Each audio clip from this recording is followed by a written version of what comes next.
Quelqu'un dit Amen. Allons-y.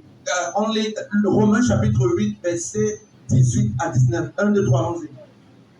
J'estime que les souffrances du temps présent ne sauraient être comparées à la gloire à venir. Ne saurait être comparé à la gloire à venir. Qui sera révélée pour nous. Oui.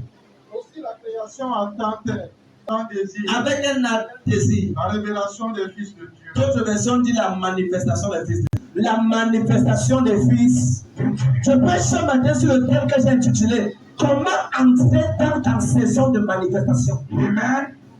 Comment entrer dans ta saison de manifestation? Comment entrer dans ta saison de manifestation?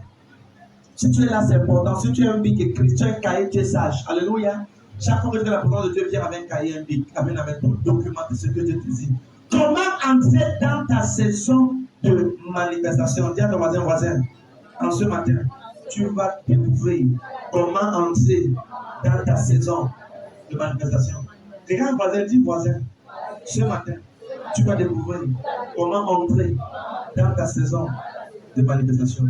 J'ai compris et je vais commencer en disant ceci. Les choses ne changent pas avec le temps. Les choses ne changent pas avec le temps. Les choses changent avec tes cris. C'est la qualité de tes cris qui peut changer la manière. C'est la qualité de tes cris qui peut te faire sortir de la situation auquel tu es. Quelqu'un dit Amen. Et ma Bible déclare que la création maintenant amène Nathan ici. La manifestation des fils de Dieu. Pas les prêts des fils de Dieu. La Bible déclare l'autre jour qu'un homme qui était au bord du chemin, mendiant un peu, jusqu'à ce matin, on ne connaît pas le nom de cette personne. Ce gars s'appelait Bartimée. Et Bartimée était là pendant plusieurs années. Et il croyait que sa situation va changer. Mais j'ai découvert que les choses sur terre ne changent avec le temps. Si quelqu'un te dit que demain ça sera mieux, et tu le fais bien aujourd'hui pour améliorer demain, il te semble. Alléluia. Est-ce que je peux venir accentuer ton cri devant les yeux du Seigneur? J'ai promettu la vie de 530 personnes. C'est que le regarderont. Pour ton cri ce matin, tu vas aller capant les côtes, pas les côtes, et la place. Pour ton cri ce matin, tu vas répéter le Seigneur dans ta direction. Les choses ne changent pas avec le temps. Les choses changent avec le cri. Cette femme, pendant tout ça, était malade de la perte de sang. Et la Bible déclare qu'elle était au même endroit, croyant que par ses forces, elle peut changer les choses. Et elle a découvert que Jésus passait par là. Et elle a crié dans son esprit que si je puis seulement toucher le bord de son vêtement, c'est un cri qui peut être qualifié à un miracle. Et je prophétise la vie de 530 personnes. Ton cri ce matin, que donne ce miracle au nom de Jésus. Tiens ton voisin. Ce matin, ton cri, je vais retenir l'attention du Seigneur Jésus. L'attention du Seigneur Jésus-Christ. Je vais retenir l'attention du Seigneur Jésus-Christ. Quelqu'un dit Amen. Quelqu'un dit Amen. Alléluia. Donc, bien aimé, regarde ce que tu dis ce matin. Les choses que tu cherches, est-ce que tu sais que tout ce que tu cherches, te cherches aussi? Tout ce que tu cherches, te cherche. Mais la chose qui te cherche la version améliorée de ta vie. Ça veut dire quoi? Les choses que tu cherches, les mêmes choses que tu cherches aujourd'hui. Certaines femmes disent, je veux épouser tel jardin. Est-ce que le jardin là veut les femmes comme toi? Question. Je veux tel travail. Est-ce que ce genre de travail cherche les gens qui ont la qualification que tu as? Le problème n'est pas de vouloir une chose. Le problème, c'est de pouvoir t'améliorer afin de pouvoir avoir la chose là. Tu vas maintenant voyager. Dieu te parle. Tout ce que tu recherches sur terre, te recherche aussi. Le travail, ça te recherche. Le mariage, ça te recherche. L'emploi, ça te recherche. Les finances, ça te recherche. Mais le problème est ceci. Tout ce que tu cherches, est-ce que la chose là veut les gens comme toi? La chose que tu cherches te recherche, mais ça ne cherche pas la personne-ci. Ça cherche la version améliorée de ta vie. Amen. Alléluia. Est-ce que tu sais qu'il y a une version démodée? On appelle ça les anciennes versions. Il y a beaucoup de chrétiens qui sont à l'église, mais devant Dieu, ce sont des chrétiens démodés. Parce qu'ils sont à l'église, mais ils ne veulent rien faire pour améliorer leur foi chrétienne. Ça veut dire que chaque année, ils ont toujours devant Dieu, Seigneur, pardonne-moi de mes pauvres péchés. Seigneur, je suis encore un bébé spirituel. Chaque année, la personne commet les mêmes péchés, les mêmes erreurs. Et pourtant, la personne devait déjà enseigner l'évangile aux nations. Je viens activer la gloire du Saint-Esprit qui était cachée dans toi. La vie de 550 personnes. Je décale sur le sol de ma voix. Ta destinée vient de t'activer au nom de Jésus. Alléluia. Bien, les choses changent avec les cris. Si tu peux crier à Dieu pour ce problème, ça peut changer. Amen. Quand tu vois quelqu'un qui dit, oh prophète, ma vie n'avance pas, tout rien de mal dans ma vie, et la personne peut dormir 8 heures de temps par jour, la personne peut manger 5 bouts de couscous par jour, la personne est par contre sérieuse. Alléluia. Certaines personnes, quand ton problème te ronge, même la petite qui t'a vu, tu vas maintenant voyager. Il y a une jeune femme sur le son de ma voix. Il y a une jeune femme sur le son de ma voix. La gloire qui va se manifester et qui a regardé depuis longtemps. Ce que tu as même fait activer au nom de Jésus. Alléluia. Amen, amen. Tu vois, la Bible déclare dans Somme 63, verset 1 à 3. David a dit, oh Dieu, tu es mon Dieu de tes cherches. David est passé dans une situation où est-ce que tu sais que David était un enfant qui a été conçu dans l'iniquité? Je vais t'expliquer. David était le 8e enfant de son père. Et quand il fallait choisir quelqu'un qui doit représenter le père et la mère, David n'était pas parmi les 7 premiers. Comment il sait cela? Tu as dit au prophète Samuel, va chez Isaïe, le père de David. Et là, je vais ordonner, je vais te montrer la personne que tu vas amener comme roi. La Bible déclare que lorsque Samuel le prophète est arrivé, le père de David a montré ses 7 fils, Eliab, Shammah et les autres. Et David était en bouche. Ça veut dire quoi? Le père de David savait que David ne pouvait rien donner dans la vie. Il y a certaines personnes ici, même ton père qui t'a approché, c'est que tu ne t'as pas déjà fini. Alléluia. Mais je suis venu dire à quelqu'un ce matin, ta condition n'est pas ta conclusion. Oh non, non, je parle dehors. C'est comme si c'est dehors qu'on a connecté. Je dis à quelqu'un ici dehors, ta condition n'est pas ta conclusion.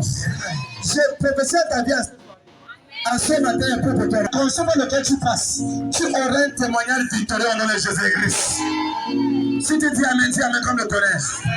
Dis Amen comme le tonnerre. Dis Amen comme le tonnerre. Lève ta main, tu peux.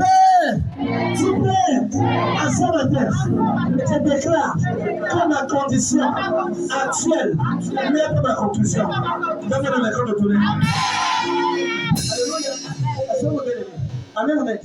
Quand c'est ton temps de manifestation, les gens vont vouloir t'ignorer. Alléluia. Bien aimé les gars, quiconque t'ignore quand tu es en train de souffrir, c'est un signe que Dieu te donne. Que ta saison de manifestation est très proche. Alléluia. On a ignoré David, mais les gens ne savaient pas que celui qu'on ignore aujourd'hui, c'est lui qui sera notre roi demain. Il y a une reine qui a fait ça ce matin-ci. Il y a une reine qui a fait ça ce matin-ci. La gloire se matérialise au nom de Jésus-Christ. Se matérialise au nom de Jésus-Christ. Donne-moi avec toi notre honneur. Alléluia. Amen, amen. Est-ce que tu sais, que les propres frères de Joseph l'ont vendu comme esclave? Mais quand tes frères ne croient pas en toi, c'est ici que ta paix est terminée. Mais ta vie ne va baisser les bras. Je suis venu dire à quelqu'un ce matin, peu importe qui t'abandonne, l'éternel ne t'a pas abandonné. Peu importe qui t'a rejeté, Jésus ne va rejeter. Je suis venu prier pour quelqu'un ce matin. Mais Jésus-Christ que je sais, le Dieu de cette grande commission, t'amène au prochain niveau au nom de Jésus-Christ. Est-ce que tu sais que quand Dieu te connaît certaines personnes, c'est pour mieux te préparer pour ton futur? Mais regarde, si Dieu avait laissé Joseph parmi ses frères, ses frères de Joseph devaient éteindre sa vision. Amen, amen. Dieu savait que pour que Joseph se manifeste, pour que Joseph entre dans sa manifestation, il devait l'éloigner de ses frères. Est-ce que tu sais que c'est le temps pour que toi tu entres dans ta manifestation? Regarde, pour que Joseph entre dans sa plaine, dans la saison de manifestation, Dieu devait enlever au milieu de ses frères. Par moment, tu dis que les gens t'ont abandonné. Non, c'est parce que c'est Dieu qui veut qu'il te laisse. Tous ceux qui t'ont abandonné, je déclare les jours qui arrivent. C'est toi qui vas les préparer au nom de Jésus-Christ. Tu vas prendre la parole des enfants. Tu vas les préparer. Tu vas les employer dans la place. Oh, maman, la maison de Dieu. Alléluia. C'est là que tu comprends que tout le monde, tout le temps, ne te plaint pas. Si personne ne t'a rejeté, Dieu ne peut pas te projeter. Le rejet de l'homme provoque la direction de Dieu. C'est quand les gens te rejettent que Dieu peut te diriger. Parce que quand les gens ne te rejettent pas, et Dieu sont encore sous les gens. Mais quand les gens te rejettent, et il y a au moins 12 personnes sur le son de ma voix, que tes amis t'ont rejeté, tes amis t'ont abandonné, tes amis t'ont rejeté, mon Dieu va te projeter au nom de Jésus.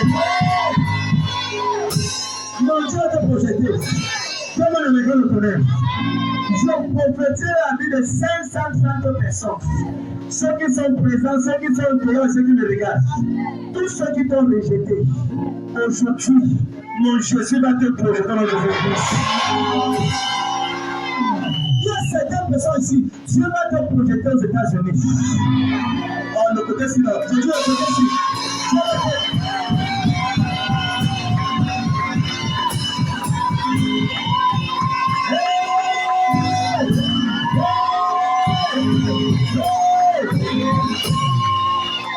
Je déclare dans la vie de ces 15 premières personnes qui vont prendre une sémence, de venir mettre sur le cœur. Écoute, c'est pas pour tout le monde. Ceux qui t'ont rejeté, pendant que tu viens déposer une sémence à cet hôtel, je vois que tu projeter ces 15 personnes. Certains seront en Londres, certains seront aux États-Unis. Et je prophétise ce matin dans la vie de 15 personnes-là. Seigneur, au nom de Jésus-Christ, quel ange qui m'a accompagné ce matin, que projette au nom de Jésus-Christ.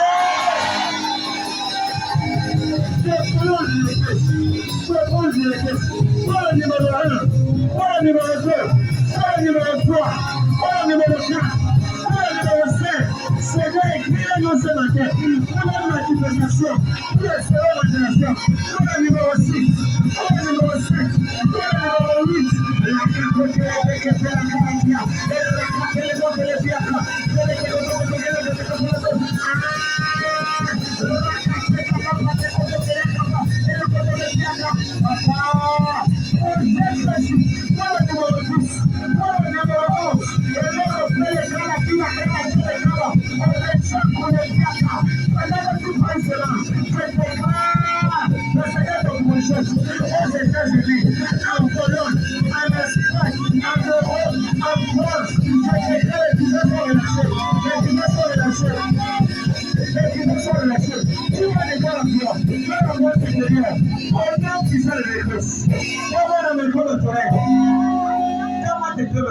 Je pose les mains sur tes mains.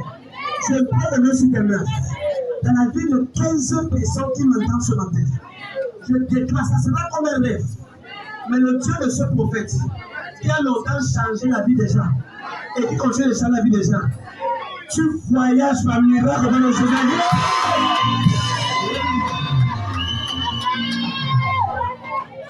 L'autre jour, un élève qui est dans la salle est venu me voir. Il a dit, papa, je vais pas chercher mon visa. Et ce genre de visa là, on ne donne pas n'importe qui. Il a dit, papa, je ressens dans mon esprit que même l'habit que je vais porter, il va venir avec pour que tu pries pour ça. Je lui ai dit que ça, c'est la foi d'un géant. Il est venu avec l'habit qu'il devait porter.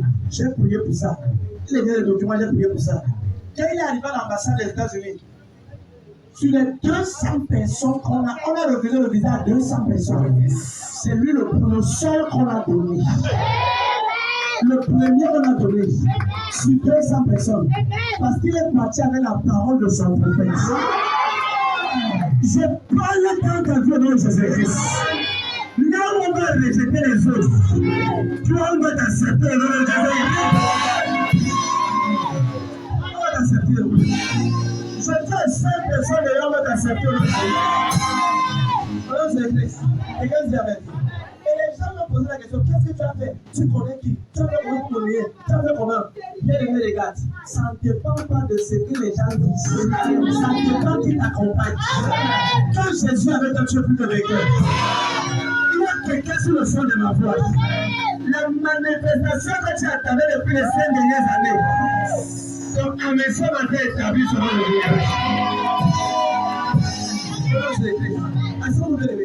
force. Ça maintenant voyager. Il y a quelqu'un sur son de ma voix. Regarde, aujourd'hui, Dieu t'introduit dans une nouvelle saison. Il y a 3 personnes d'ailleurs également. 2 hommes et une femme. Dieu t'introduit dans une nouvelle saison. Le genre de saison que quand les gens vont voir, on dira que ça c'est le doigt de Dieu au nom de Jésus-Christ. Au nom de Jésus-Christ. Bien, regarde, ils peuvent ne pas t'aimer, mais ils ne peuvent pas stopper ta destinée. Alléluia. La génération des gens de Joseph, c'est la génération des gens qui ancrent dans les manifestations.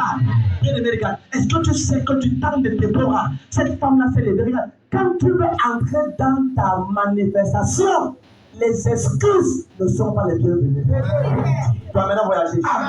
Regarde, bien aimé, les hommes et les femmes qui veulent entrer dans leur saison de manifestation ne doivent pas mettre les excuses à l'intérieur.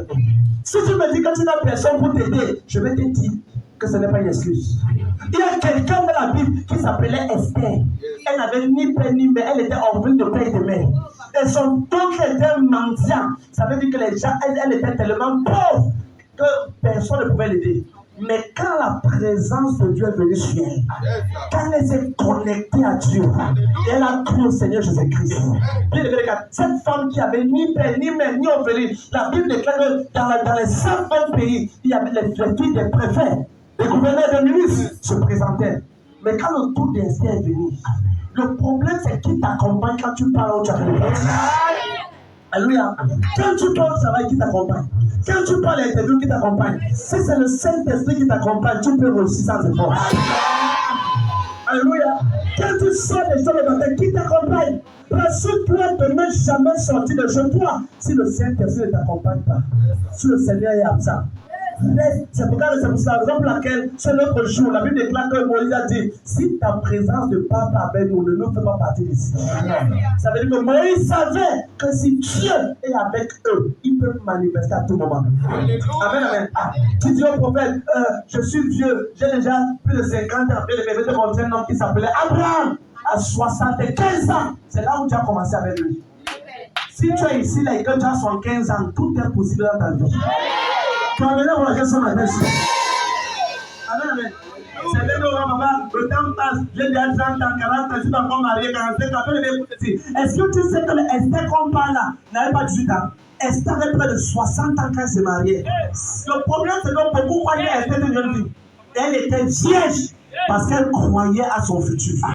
Si Abraham a 75 ans, Dieu l'a élevé. Il peut te le... J'ai regardé, il n'y a pas quelqu'un ici avec 80 ans.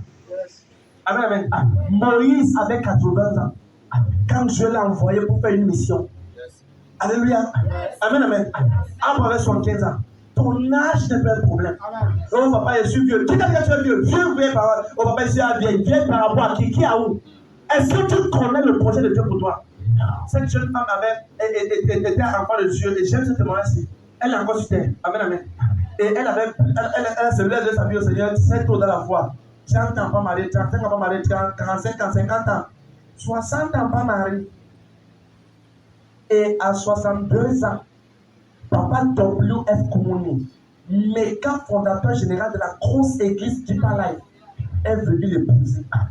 À 62 ans, elle s'est mariée avec le génie. Mais si elle touche, qu'elle veut voyager, c'est un jet privé qui garde dehors.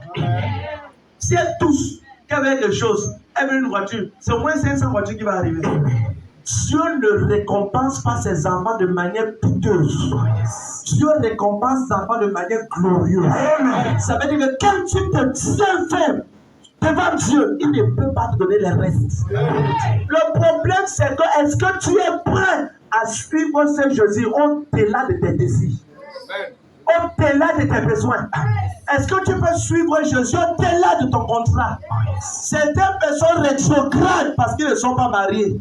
Et je dis que ce genre de personnes n'avaient jamais cru en Jésus-Christ. Est-ce que tu es fier de croire en Jésus-Christ? Oh papa, depuis que je suis en Christ, je ne suis pas encore marié. Je pense que je vais entrer dans le monde. Mais si tu rentres dans le monde, le genre de démons que tu as envoyé au feu là, t'attends là-bas dehors.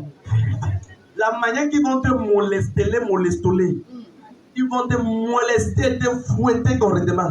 Ça veut dire que tout le feu que tu as envoyé là, tu es en train de le retrouver, ça ne sera jamais ton patron de Jésus. Alléluia. Donc, bien, tu commences, mon bien-aimé. Tu comprends que c'est important d'être vrai avec Dieu. Les excuses ne sont pas le bienvenu. C'est ton âge? Non, non, c'est pas ton âge. Dis à ton voisin, c'est pas ton âge. Dis ton âge. Il n'y a pas un problème. Oh papa, c'est pas. Pierre était avec Jésus à cause du genre de puissance et de présence qu'il transportait. Tu comprends bien, mes gars? Tout ce que tu as besoin, c'est la présence de Dieu. La présence de Dieu. Laisse que la présence de Dieu soit sur toi de 4 minutes. Amen, amen. Tu peux même pas mettre le mec comme ou le mec down ou le mec de côté, mais quand la présence de Dieu sur toi, le Saint-Esprit va me couper ton visage. Toi maintenant, vous agissez sur le vrai. Alléluia. Tu as déjà vu quelqu'un qui se balade avec la brosse à dents, mais quand son mari la voit dire, c'est même la brosse à dents que j'aime sur ton visage maintenant. Alléluia. Tu sais pas qu'est-ce qui se passe. Non, non, tu n'as ni fait le make-up et c'est là où il t'est. Alléluia. Regarde bien, bien. Quand la présence de Dieu est sur toi et que ton mari te localise, c'est comme si tu l'as envoûté. Amen, amen. Hello. Amen, amen. Amen. Regarde. Certaines personnes me disent que tu es toi ta femme, dans ma famille, c'est moi. Tiens, ta femme a vraiment de tout. On dit que c'est même envoûté. C'est le bon envoûtement. C'est le bon envoûtement. Bien aimé, c'est important que c'est elle qui m'envoûte. Allez, que tu aimes ta femme, je vais encore aimer qui? Hello? Tu vas encore aimer qui? Bien aimé, te dire une chose. Quand tu aimes ta femme, tu es en train d'aimer Dieu comme Christ a aimé l'Église. Pour laquelle, en tant qu'enfant de Dieu, ne dis pas trop vraiment, non, l'éternel avait, c'est pour ça que je suis là. Quand quelqu'un dit qu'il est enfant de Dieu, les excuses seront le bienvenu. Et j'ai dit l'autre jour qu'à l'école de la grandeur, les excuses ne sont pas le bienvenu. À l'école de la grandeur. Tu dis que non, c'est parce que vraiment, tu as vraiment beaucoup d'attendement. Et puis vraiment, c'est comme si c'est parce que la terre est contre toi, le ciel est contre toi, tu as trop péché et tu oublies de marier. C'est faux. Si tu demandes pardon à Jésus-Christ, il te pardonne. Je connais certaines personnes qui m'ont confessé qu'ils ont fait des avortements dans ce qu'ils croyaient qu'elle va avorter. C'est 8 ans, ou c'est 5 ou 7 ou c'est combien. La personne est glorieusement allée avec des enfants miraculeux. Elle nous a dit, papa, je ne croyais même plus qu'elle pouvait avorter, on pouvait accoucher. Elle a 18 avortements. Mais quand elle est venue à Christ, elle a entendu que ce qu'elle a fait dans le monde, Dieu l'a pardonné. Maintenant, elle a 6 enfants. Elle n'a pas laissé que son passé éteigne son futur. Il y a beaucoup de personnes ici, quand tu es en Christ, ça va te dire que non, tu sais vraiment, tu as fait tout le passé. Dis-le, que mon passé est passé. Et la Bible dit dans 2 Corinthiens 5:17, si quelqu'un est en Christ, il est une nouvelle créature. Les choses anciennes sont passées. Et voici, toutes choses sont devenues nouvelles. Et je prie pour tout le monde sur le champ de ma voix. Si tu as commis un péché dans le passé, donc tes ennemis pour t'accuser avec cela, donc Satan t'accuser avec. Je déclare que tu es pardonné au nom de Jésus.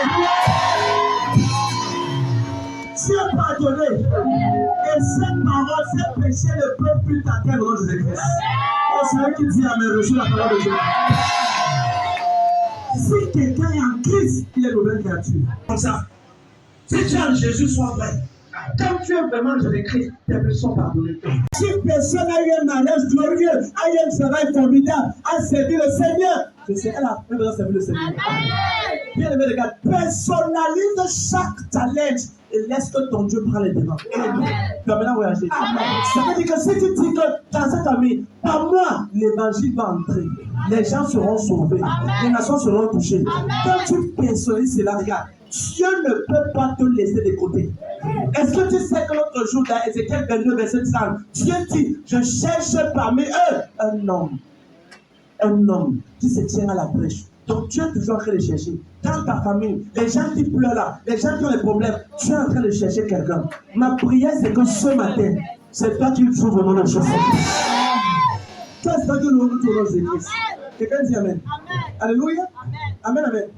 Est-ce que tu sais ce que ça veut dire être vendu par ses propres frères? Joseph était vendu par ses propres frères. Mais dans l'agenda de Dieu, Dieu ne voulait pas le façonner là où ses frères étaient.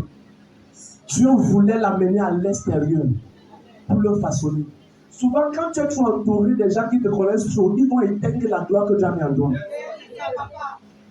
Ils vont te dire que tu es monté de quoi? Que tu es le seul ici, là. Que tu sais Dieu de qui? Même ici à l'église, c'est son nom qu'on dit à cette personne ici.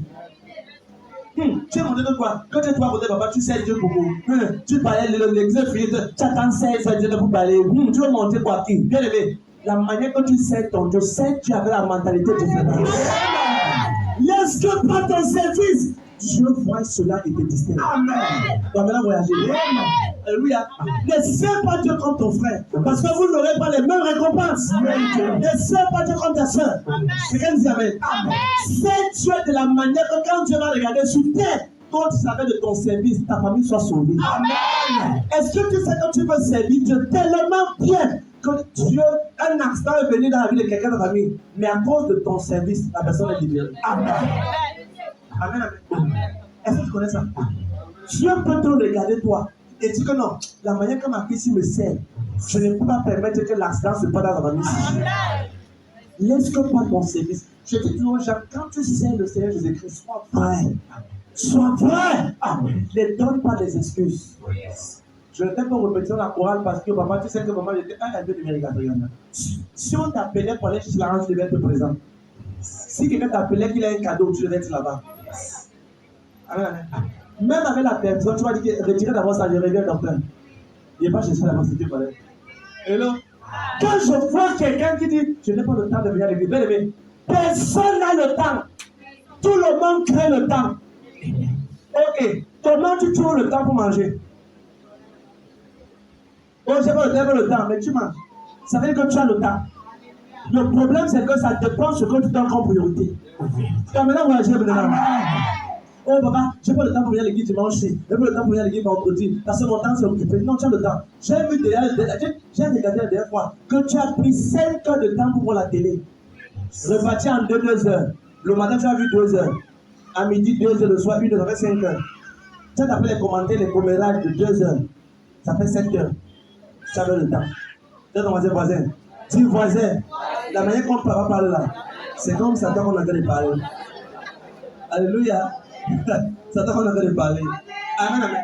Tu vois, certaines personnes disent que, oh prophète, je travaille, je n'ai pas le temps de venir à l'église. Regarde, le travail que tu fais là, c'est Dieu qui te donne la force pour le travail. Comment ne pas venir dire merci à celui qui te donne la force de lundi à samedi? Et comment ne pas venir dire, tu comprends que quand ces mêmes personnes sont malades, ils nous appellent venir prier. Et ça tort. Quand ces personnes sont malades, ils disent, oh Dieu, aide-moi, sauve-moi. Bien aimé, regarde. Ce même Dieu que tu es en train de négliger aujourd'hui, fais attention parce que tu auras besoin de lui demain. Amen. Oui, tu auras besoin de lui. Alléluia. Ce que tu as, ce que tu es, c'est Dieu qui te donne cela. Amen. Alléluia. Je vais dire à cette personne que quand tu viens dans la maison de Dieu, si tu es un gouverneur d'ailleurs, un préfet, un administrateur, un directeur d'entreprise, quand tu entres dans sa maison, oublie qui tu es. Dieu ne bénit pas ses patrons. Dieu bénit ses enfants. Amen. Est-ce qu'il y a un enfant de Dieu ici? Amen. Si tu es un enfant de Dieu, pousse les cris de Dieu. Amen, amen. Donc tu comprends les mecs que ça c'est la première des choses. Comment entrer dans sa saison de manipulation? Numéro 1, pour entrer dans ta saison de manipulation, refuse de donner les excuses. Refuse. Mon temps est en train de passer. Qui t'a dit ça? Ton temps passe par rapport à toi. Mais tu mesures ta vie avec qui? Tu es en compétition avec qui? Papa, je suis en train de vieillir. Papa, mon temps est en train de passer. Voilà, même le parent ne vient pas là, papa. Je suis en train de. Attends, bien aimé. Qui t'a dit ça? J'étais l'autre jour chez un monsieur et un connaissant, un ami. Et puis, il a épousé une femme. Et la fille a eu 14 ans de.